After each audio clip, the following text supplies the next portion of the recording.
नमस्कार दोस्तों, आप सबको हमारा YouTube channel national democracy of India में बहुत बहुत स्वागत है। दोस्तों, इस समय सऊदी अरब की मक्का शहर से बहुत बड़ी खबर आ रही है। दरअसल सऊदी अरब की मक्का शहर के पास एक बाघ हादसे का शिकार हो गया है।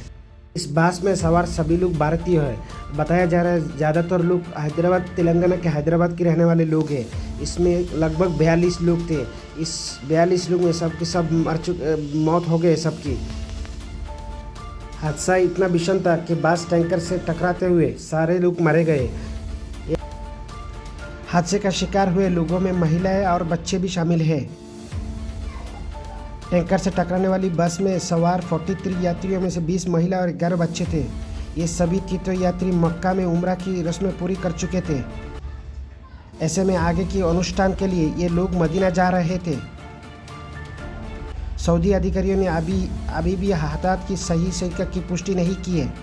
हादसे में जीवित बच्चे शख्स की सेहत की स्थिति की जानकारी अभी भी नहीं दी गई है। आपातकालीन टीम राहत कार्यों में लगी हुई है। स्थानीय प्रशासन हादसे के बाद अलर्ट मोड पर है।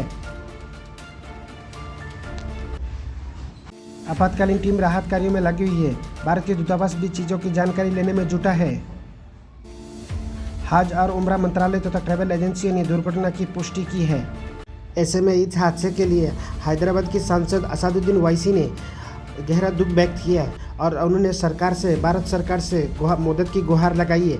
आइए उनको सुनते हैं उन्होंने क्या बताया। मुझे भी खबर अभी मालूम हुई है कि हैदराबाद के 2 ट्रैवल एजेंसी, एक fly zone tours and travels और मक्का हज एंड उम्रा के 42 हाजी मक्का से मदीना जा रहे थे बस में, और बस को आग लगने से मालूम हुआ कि सिर्फ एक शख्स की जान बची है। कंफर्म नहीं है, बास कह रहे हैं कि पूरों का इंतकाल हो गया।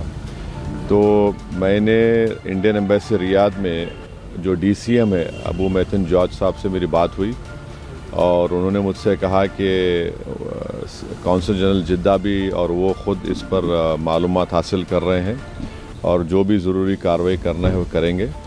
और साथ ही साथ मैंने इन तमाम उम्रा पैसेंजर्स के दोनों ट्रैवल एजेंसी से वीज़ा डिटेल्स लेकर कौंसल जनरल ऑफ इंडिया जिद्दा को और DCM इंडियन एम्बेसी रियाद को और साथ ही साथ फॉरेन सेक्रेटरी को मैंने ईमेल किया है।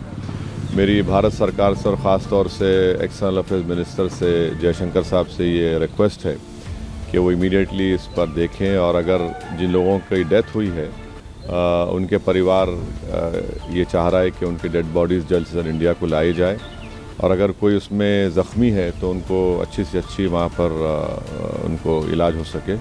ये मैं रिक्वेस्ट करता हूँ हमारे एक्सटर्नल अफेयर्स मिनिस्टर से और भारत सरकार से।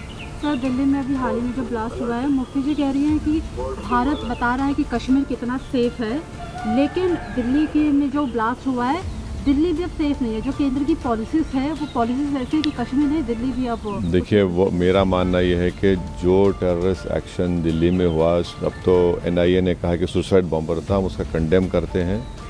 टेररिज्म की कोई जगह नहीं है, इसका पूरी तरह से कंडेम करना है। और जिस तरीके से उन्होंने प्लानिंग की, कॉन्स्पिरेसी की, एलिज कॉन्स्पिरेसी की, ये सब बातें आ रही हैं, तो इसमें खुली साफ तौर पर हम उसका कंडेम करते हैं।